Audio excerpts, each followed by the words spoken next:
Most people, half of what they thought today is the same things they thought yesterday about themselves, about their life, about their business. That's why most people's lives don't change very much.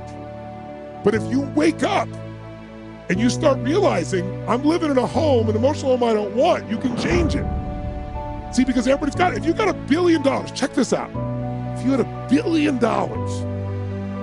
but the habitual emotions you go back to are frustrated, pissed off, then your life is called frustrated and pissed off. It doesn't matter how much money you have.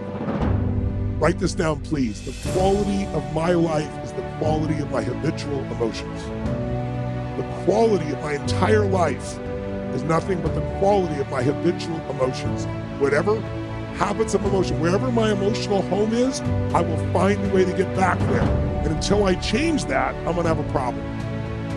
How many of you see people in some part of the world, in my country, for example, you'll see this in the middle of America where there's certain places that have cyclones all the time.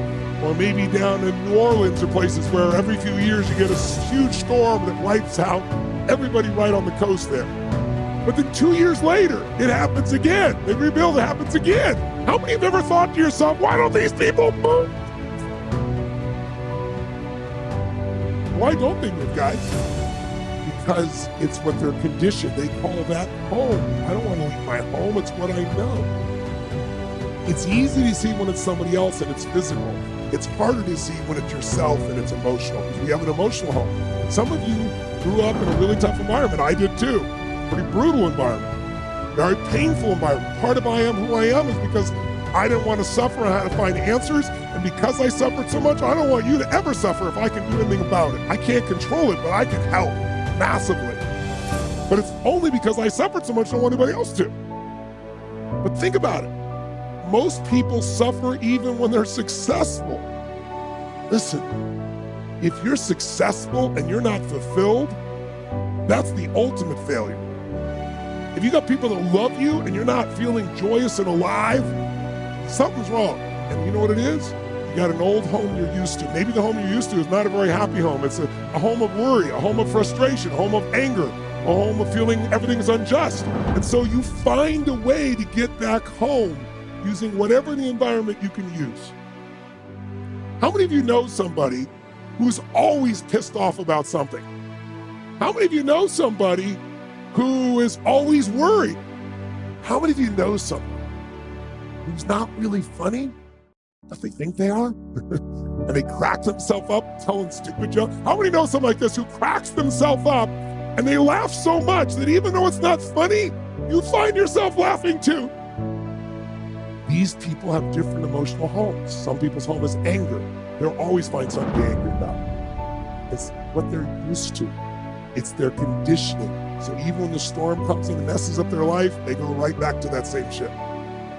Wouldn't it be nice to upgrade your home, your emotional home where you live? What if you could live every day with a vast majority of the emotions you had were joy and gratitude and love and appreciation, even in the middle of COVID, even when somebody does something unjust, compassion, playfulness. What would that feel like if you were in those states every day, 90-95% of the time? When you weren't, you got out of it quick. I'm not saying you're going to be perfect and never have a negative feeling, because negative feelings are sometimes a signal to make us change. But most people have a negative feeling and they just hang on to it and keep living with it, find other things to be negative about. That will never give you what you want. The money won't do it. The acknowledgement of others won't do it. Everything you think will do it will not do it. Only one thing will do it. You drawing a line in the sand and making the most important decision of your life, that you're going to live in a beautiful state no matter what. Because life is too short to suffer. We have a choice. Listen to me. Pain is sometimes part of life, but suffering is a choice.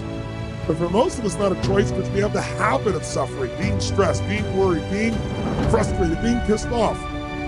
And because we're wired that way, that's the muscle we built.